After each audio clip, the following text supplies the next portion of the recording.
اس میں کوئی شک نہیں کہ ایمان نام ہے حضور کی محبت کا۔ محبت مصطفیٰ کریم صلی اللہ تعالی علیہ وسلم ایمان کی جان ہے، اور یہ دین اسلام کا بہت بڑا انعام ہے کہ وہ کہتا ہے کہ حضور سے پیار کرو، اس لیے کہ جب نبی پاک سے محبت ہو جاتی ہے تو زندگی ویسے ہی آسان ہو جاتی ہے۔ اے عشق تیرے صدقے جلنے سے چھٹے سستے، جو آگ بجھا دے گی اب وہ آگ لگائی ہے۔ کیا ہوتا ہے کہ انسان کے لیے زندگی آسان ہو جاتی ہے۔ نبی پاک علیہ السلام کی جو محبت ہے نا، وہ انسان کے لیے زندگی کو آسان کر دیتی ہے۔ حضور سے پیار ہوتا ہے نا تو بندہ نفرت کرنی ویسے ہی چھوڑ دیتا ہے۔ حضور سے پیار کرتا ہے، ہرس ہوس لالچ ویسے ہی نکل جاتا ہے۔ جب حضور سے محبت ہو جاتی ہے، نماز پڑھنا، درگزر کرنا، درود شریف پڑھنا، قرآن پاک پڑھنا، دین کی خدمت کرنا، حتیٰ کہ جان دینا بھی آسان ہو جاتا ہے۔ نبی پاک علیہ الصلوۃ والسلام کی محبت انسان کو کبھی بھی پریشان نہیں ہونے دیتی، الجھنے نہیں دیتی، تازہ دم رکھتا ہے حضور کا پیار۔ شرط یہ ہے کہ محبت صحیح ہو، اصلی ہو، باطن میں ہو۔ یہ آپ کے ذہن کے اندر کبھی بھی کسی بدبو کو نہیں آنے دے گی، طبیعت کو تازہ دم رکھے گی، سکون میں رہیں گے۔ لیکن نبی پاک علیہ السلام کی محبت کے کچھ تقاضے ہیں، ان تقاضوں کو سمجھنا پڑے گا۔ بالخصوص امت اس وقت جس جگہ پہ کھڑی ہے، آپ دیکھیں کہ اتنی بربریت اور اس جیتے جاگتے دیکھتے ماحول میں کہ جس میں ہر چیز کیمرے کی آنکھ دیکھ رہی ہے، اس میں اس قدر زیادہ اسرائیل کی جارحیت، اس کے جواب میں دو تین تازیانے ہیں وہ سمجھنے والے۔ ایک ہے کہ میں کوئی جذباتی بات کروں گا، آپ اس کی تائید کر دیں گے۔ ایک ہے کہ پہلوؤں پر غور کرنے کا وقت ہے کہ اتنے کٹھن ماحول میں بھی اگر مسلم امہ کے لیڈر بیدار نہیں ہو رہے تو آپ کو پس منظر سمجھنا پڑے گا کہ ہم نے نبی پاک کی محبت کے تقاضوں کو نہیں سمجھا۔ حضور سے محبت ہے نا تو پھر نبی پاک کو تو سادہ طرز زندگی پسند ہے، حضور کو تو پسند نہیں ہے۔ اللہ کے محبوب نے تو دعا مانگ کے فقیری لی اللہ تعالیٰ سے۔ آپ کو پتہ ہے جب بندہ بہت زیادہ آسانیوں میں چلا جاتا ہے، بہت زیادہ اس کے پاس سہولیات ہو جاتی ہے، اس کا مرنے کو دل نہیں کرتا۔ خود نبی پاک علیہ السلام نے فرمایا قیامت کے قریب کافر تم پر جھپٹیں گے جس طرح بھوکے لوگ کھانے پر جھپٹتے ہیں۔ حضور کیوں، ہم تھوڑے ہوں گے؟ فرمایا نہیں، تمہیں دنیا سے محبت ہو جائے گی اور موت تمہیں بری لگے گی۔ اتنے بڑے بڑے بنگلے، عالی شان محلات، کس کا چھوڑ کے مرنے کو جی چاہتا ہے معاذ اللہ۔ نبی پاک کی محبت کا تقاضا سمجھو، ایسا نہیں کہ وہاں دولت آئی نہیں۔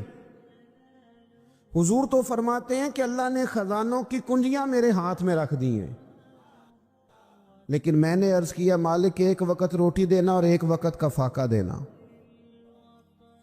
کنجیاں خزانوں کی اللہ نے دی۔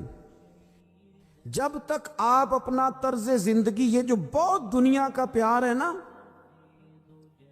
بہت زیادہ مرنے کی ہرس، یہ بہت زیادہ جینے کی ہرس، تو اللہ تعالیٰ نے قرآن پاک میں یہودیوں کا طریقہ بیان کیا کہ وہ کبھی مرنے کی تمنا نہیں کریں گے کیونکہ جینے کی ہرس رکھتے ہیں۔ نبی پاک علیہ السلام کے غلاموں، طرز زندگی جب تک سادہ نہیں ہوتا اور جب تک یہ دنیا کے جھمیلوں سے کسی کو دولت دے کر پیچھے کر دیا جاتا ہے، کسی کو عہدہ دے کر چپ کرا دیا جاتا ہے، کسی کو اقتدار دے کر چپ کرا دیا جاتا ہے، رسول اللہ صلی اللہ علیہ وسلم کے سچے غلام انہیں ایک بات کی سمجھ آ گئی تھی کہ ہمیں ہمارے رب نے کہا ہے قل ان کنتم تحبون اللہ فاتبعونی یحببکم اللہ، اے محبوب آپ ان سے فرما دیں اگر رب سے محبت کرنا چاہتے ہیں تو آپ کی پیروی کریں، اللہ خود ان سے محبت فرمائے گا جب رب بھی ان کا ہو جائے گا، جب رب بھی ان کا کی محمد سے وفاتوں نے تو ہم یہ جہاں چیز ہے کیا، یہ لوح و قلم تیرے ہیں، اس کا کیا مطلب ہوا؟ لوح و قلم، قلم لکھتی ہے نا تقدیریں، مقدر فیصلے، تو لوح و قلم تیرے ہیں، اس کا مطلب یہ ہے کہ پھر رب کریم تیرے اوپر فضل کرے گا، اور وہ جن فیصلوں کی امت کو دیانت سے چاہت ہے اللہ اپنے فضل سے وہ فیصلے فرمائے گا۔ جب تک زندگی حضور کی غلامی کی طرف نہیں جاتی وہ اللہ تعالیٰ کی تائید نہیں پاتی۔ حضرت عبداللہ ابن حذافہ رضی اللہ تعالیٰ عنہ کو رومیوں نے قید کر لیا تھا، اور جب رومی آپ کو قید کر رہے تھے، پکڑ رہے تھے، جنگ میں کچھ موڑ ایسا آ گیا کہ بظاہر مسلمانوں کے قدم پیچھے ہٹ رہے تھے، تو 1000 آدمی نے، 100 آدمی نے مل کے آپ کے گرد گھیرا ڈالا اور بڑی مشکل سے آپ کو گرفتار کیا۔ جب بادشاہ کے سامنے لے گئے نا تو بادشاہ سے اس کا سپہ سالار کہنے لگا کہ بندہ ضائع کرنے والا نہیں، یہ بات سمجھیں آپ، ہماری طبیعت کے مطابق جو بندہ پورا نہیں اترتا ہم ضائع کر دیتے ہیں، حالانکہ اگر آپ کو مخالف صف میں بندہ کام کا نظر آئے تو آپ غور فرمائیں کہ یہ ہمارے قافلہ محبت میں کیسے شامل ہو سکتا ہے، اس کے لیے جد و جہد کریں تاکہ اس سے کام لیا جا سکے۔ اس نے کہا روم کے بادشاہ نے بندہ ضائع کرنے والا نہیں، وزیر نے کہا بادشاہ سے، اس نے کہا کیا کریں، کچھ ایسا کریں کہ یہ معاذ اللہ ہمارے دین میں آ جائے، اور قرآن مجید نے واضح کہہ دیا ہے کہ یہودی اور عیسائی تم سے راضی نہیں ہو سکتے حتی تتبع ملتہم، جب تک کہ تم ان کے دین کی پیروی نہ کرو، ان کو کسی طریقے سے معاذ اللہ عیسائی بنایا جائے۔ تو بادشاہ کہنے لگا 2-3 چیزیں ہیں جس سے کوئی بندہ بھی خریدا جا سکتا ہے، کر لیتے ہیں بات۔ اس نے سب سے پہلے حضرت عبداللہ ابن حذافہ سے کہا کہ جتنے پیسے آپ کہیں گے آپ کو ملیں گے، آپ اس دین میں آ جائیں معاذ اللہ۔ تو حضرت عبداللہ ابن حذافہ نا، کچھ لوگ بڑے سیانے ہوتے ہیں، بردبار ہوتے ہیں، بعض باتوں پر غصہ نہیں کرتے، ہنستے ہیں۔ حضرت عبداللہ ابن حذافہ ہنس پڑے، فرمانے لگے تجھے کس نے بادشاہ بنایا، تو بڑا بیوقوف آدمی ہے۔ اس نے کہا کیا مطلب؟ فرمانے لگے نادان، میں تو تلوار لے کے میدان میں آیا ہوں، مجھے دولت کمانی ہوتی میں تجارت کرتا، میں تجارت نہیں کر رہا، میں تو شہادت کے لیے نکلا ہوا ہوں، اور تو مجھے کہہ رہا ہے پیسے لے لے، کو عقل کی بات کر۔ اس نے دوسری بات کی، اس نے کہا کہ میں بادشاہ ہوں، میرے نیچے جتنے بھی عہدے ہیں، وزیر، مشیر، وزیر خزانہ، جو آپ عہدہ کہیں گے آپ کو دے دیا جائے گا، آپ اس طرف آ جائیں۔ تو حضرت عبداللہ ابن حذافہ کہنے لگے پھر کہتا ہوں تو بڑا نادان ہے۔ فرمانے لگے میں حضور کا صحابی ہوں، اور صحابی ہونے سے بڑا عہدہ دنیا میں ہے ہی کوئی نہیں۔ صحابہ وہ صحابہ جن کی ہر صبح عید ہوتی تھی، خدا کا قرب حاصل تھا، نبی کی دید ہوتی تھی۔ کہا تو مجھے لالچ دے رہا ہے۔ اب انہوں نے ایک نئی چال چلی، وزیر کہنے لگا کہ میں ایک اور طرح سے معاذ اللہ کوشش کرتا ہوں پگھلا دینے کی۔ آپ اندر کمرے میں قید تھے تو وہاں ایک خاتون کو بنا سنوار کر بھیج دیے گا۔ دوستو یاد رکھنا، تگڑا اور مضبوط جوان پتہ کون ہوتا ہے؟ جس کی نظریں پوری طرح اس کے کنٹرول میں ہوں، یہ علامت جوانی ہے۔ جس آدمی کا پوری طرح، 2 لوگ دنیا میں کبھی کوئی کارنامہ سر انجام نہیں دے سکتے، ایک جو حرام کھاتا ہو، ایک جس کی نظر ناپاک ہو۔ محمد بن قاسم جب یہاں آئے تھے نا تو ایک دن بڑے پریشان تھے، تو ایک بزرگ کہنے لگے آپ کیوں پریشان ہیں؟ کہنے لگے راجہ دہر سے مقابلہ ہے اور ہماری فوج تو سندھ کے رستے بھی نہیں جانتی، زبان بھی نہیں جانتی، لڑیں گے کیسے؟ 2-4 دن کے بعد ان بزرگوں کی دوبارہ محمد بن قاسم سے ملاقات ہوئی تو بڑے خوش تھے۔ کہا اب آپ کیوں خوش ہیں؟ کہنے لگے وہ میرا مقابلہ نہیں کر سکتا، میں نے تحقیق کر لی ہے۔ کہا کیوں؟ کہنے لگے نظر کا گندہ ہے، اور جو نظر کے گندے ہوتے ہیں وہ میدانوں میں ٹھہرا نہیں کرتے۔ میدان کے لیے نکلنے کے لیے پاک جوانی کی ضرورت ہوتی، تطہیر مزاج ہونا ضروری ہوتا ہے، پاکیزہ افکار اور سچی اور سچی ستھری سوچوں کا ہونا ضروری ہوتا ہے۔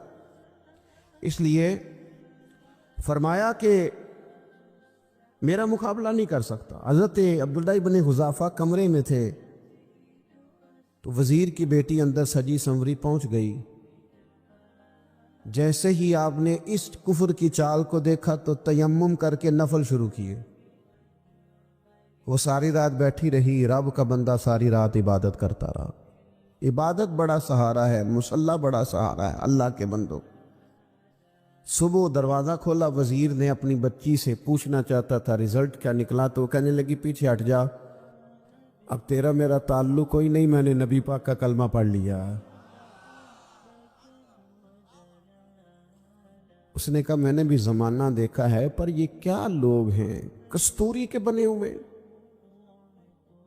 سندل سے دھلے ہوئے ہیں، کہ میں ساری رات کمرے میں رہی اور 100 اور 1000 آدمی جس جوان کا مقابلہ نہ کر سکے، اتنا طاقتور جوان کمرے میں رہا اور اسے نظر اٹھا کے نہ دیکھا۔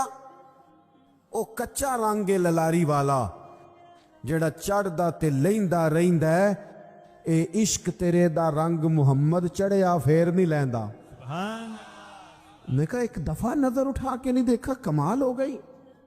اتنے بڑے لوگ، اتنی بڑی سعادت مندی، فیروز بختی، معاملہ فہمی، حد ہو گئی۔ اللہ اکبر۔ دوستو، بادشاہ جب پوری طرح ہار گیا نا، اس نے کہا مار دو۔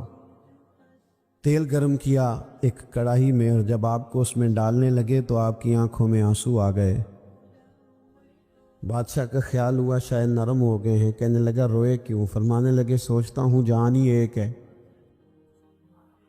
کتنا مزہ ہے اس کی راہ میں جان دینے کا، کتنی لذت ہے اس کے نام پر مرنے میں، کتنا لطف ہے جے تو چڑھیا اٹھے دار بھی نہیں، تے جے تو وکیا عشق بازار بھی نہیں، تے ایڈا سستا سودا پیار بھی نہیں، تے ایڈا سستا لبدا یار بھی نہیں۔ کئی جنگل گانے پیندے نی، کئی دوزخ لنگنے پیندے نی، جے وہ اس ملوں بھی مل جاوے، ایدوں سستا ہور بپار بھی نہیں، تے کچھ سمجھ نہ آوے لوکانوں وہ کادے نال شہید کرے، ڈٹھی یار دے ہاتھ تلوار بھی نہیں، پر او دا خالی جاندہ وار بھی نہیں۔ کہنے لگے ایک جان ہے نا، تو دل کرتا ہے ہزاروں ہوتی تو ایک ایک کر کے محبوب کے نام پہ قربان کرتا، جب میرے پاس ہے ہی ایک، کروں کیا؟ حضرت عبداللہ ابن حذافہ رضی اللہ تعالیٰ عنہ جب روئے اور بادشاہ نے یہ بات سنی تو بادشاہ اٹھ کے کھڑا ہو گیا، سارے وزیروں مشیروں کو کہنے لگا تم نے کہا تھا نا بندہ ضائع کرنے والا نہیں، یہ بھی ضائع کرنے والا نہیں۔ کہنے لگا میرا ماتھا چومو، تم جیسے لوگوں کو قتل نہیں کرنا چاہیے، آزاد کرنا چاہیے۔ عزیز، اپنی زندگی سے نا یہ بہت زیادہ ہرس، ہوس، طمع، اور یہ کسی بات کی بھی ہو، ہرس صرف پیسوں کی نہیں ہوتی ہے، شہرت کی بھی ہوتی ہے۔ یہ بیماری انسان کو اقتدار کی بھی ہوتی ہے، تعریف کی بھی بیماری ہوتی ہے، یہ سارے نقص ہوتے ہیں لوگوں کو، اور معاذ اللہ بعض جبوں کبوں کے اندر بھی ہوتے ہیں، وہاں بھی پنپتے۔ اپنی زندگی جب تک اس سادگی میں نہیں لاؤ گے جو رسول پاک نے عطا فرمائی ہے، جب لوگ آسانیوں میں پوری طرح الجھ گئے تو پھر وہ دور ہوئے اور کفر چڑھ گیا، دوسری بات، اللہ کے محبوب صلی اللہ تعالی علیہ وسلم کی محبت ہم سے تقاضا کرتی ہے کہ ہم اس مشن کے لیے کام کریں جس مشن کے لیے رسول پاک نے کام فرمایا ہے۔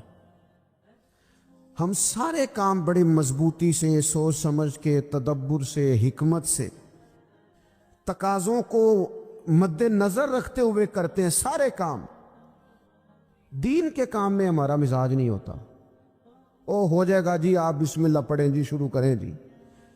آپ تقاضوں کو سمجھیں، چیزوں کو دبائیں نہیں، چیزوں پر غور کریں۔ کسی کے ذہن کی سطح پر سوال ابھرتا ہے، اس کا تسلی بخش جواب دیں۔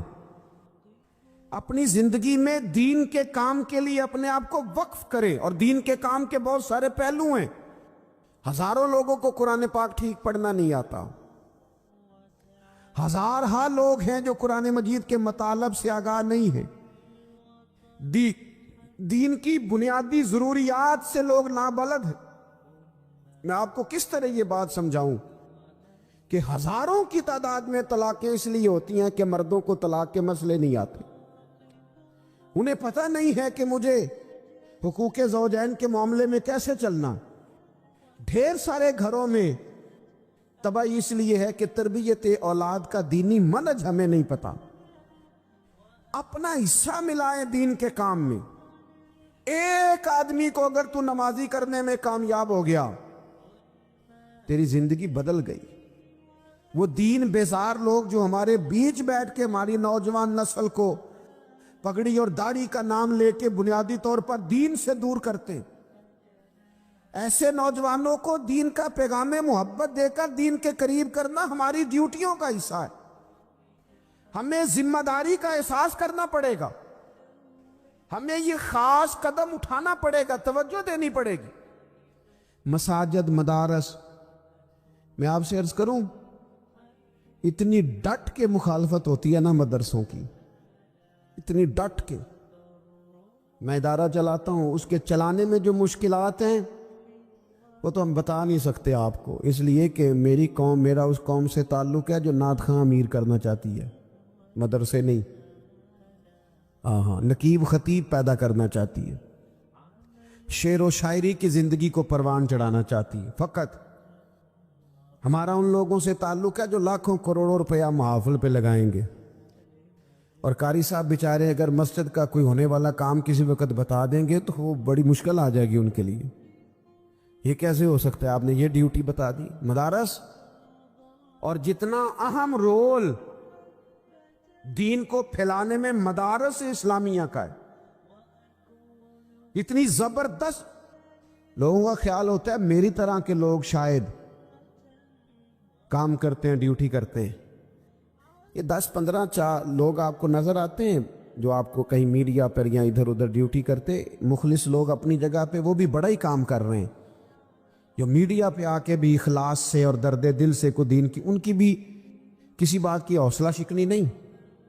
لیکن ہزارہا اساتذہ جو مدارس میں بیٹھ کے پڑھاتے ہیں، انہوں نے وہ سارے لوگ تیار، آپ سمجھ نہیں سکتے کتنا بڑا کام۔ حفظ کا استاد جو ہوتا ہے نا، اس کی ڈیوٹی 24 گھنٹے ہوتی ہے، فجر سے پہلے، اور اس نے بچوں کو اٹھانا ہے۔ تنخواہ تو ہم انہیں دینا نہیں نہ چاہتے جی، تنخواہ نہیں دی انہوں نے، ہمیں مولوی امیر نہ ہو جانا۔ مولوی نو تے سوٹ بھی 27ویں والی رات دے عید ہے تاکہ کدھر سوان کے عید والے دن پا نہ لوے، کیونکہ 27ویں تو بعد تے درزی پھڑتا ہی کوئی نہیں، کیوں حضرت؟ ایسا ہی ہے نا، اس وقت تو نہیں نہ لیتا۔ تو ہم چاہتے ہیں مولوی ہماری مرضی کے ہماری طرح کا سوٹ نہ پہن لے۔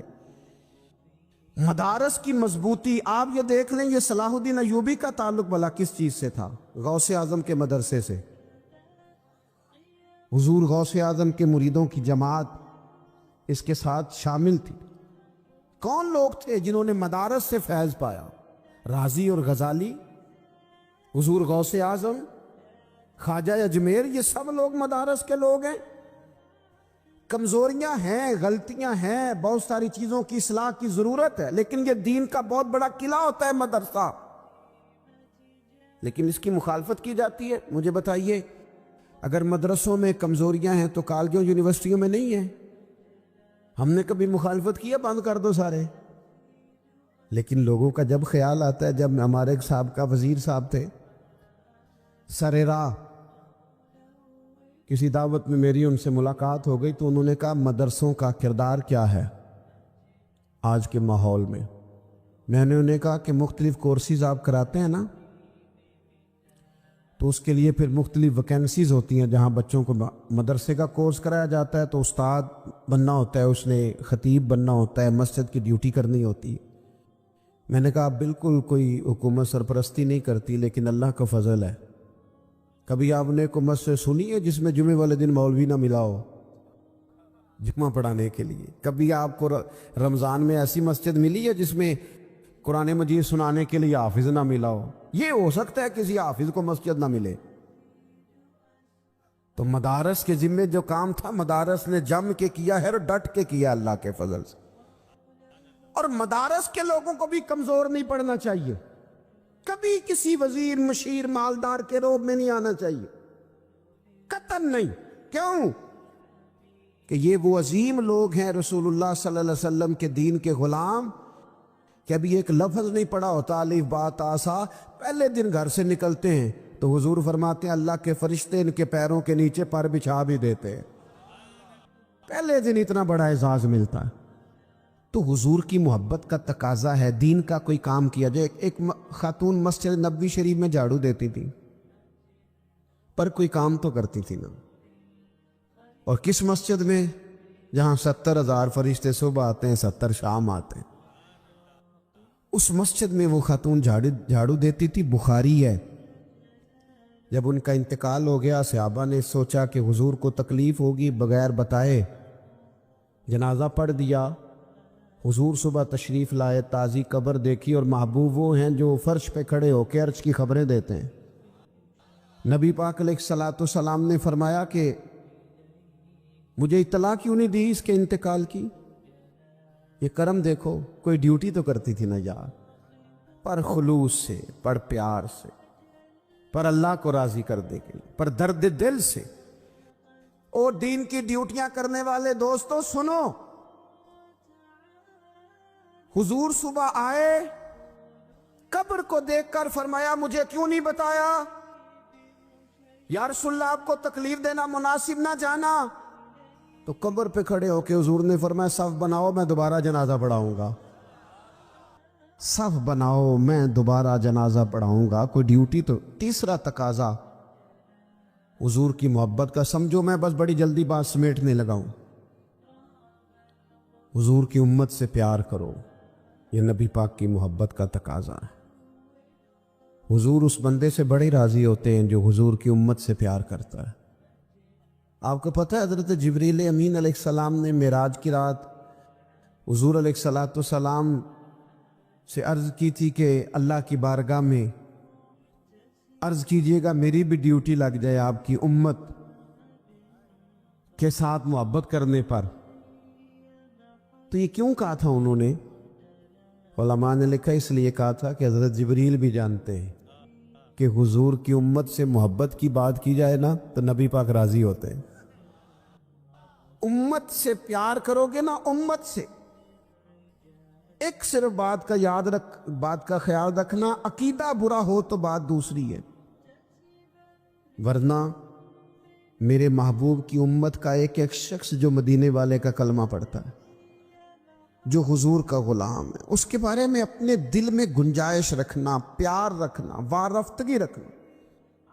او دوستو، یہاں لوگ کس طرح گروہوں کو، جماعتوں کو سپورٹ کرتے ہیں۔ نبی پاک نے اس امت کی کثرت پر فخر بیان کیا، اور حضور فرمانے لگے 120 صفیں جنتیوں کی ہوں گی، قیامت میں 80 صفیں صرف میری امت کی ہوں گی، میں کثرت امت پر فخر کروں گا۔ ان لوگوں سے پیار کرنا ہے، ان کے دکھ درد کو سمجھنا ہے۔ پتہ ہے آج کیا ہوتا ہے؟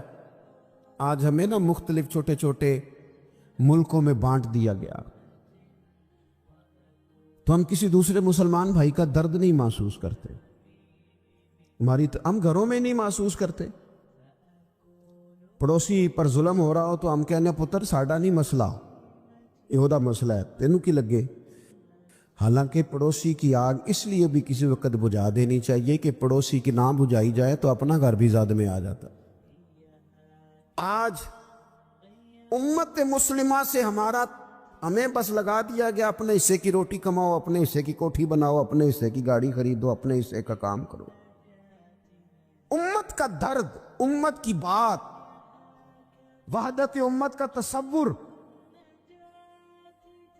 امت کا دوبارہ سے وہ شان، ارسل رسولہ بالہدی ودین الحق لیظہرہ علی الدین کلہ، وہ تصور کب ہوگا؟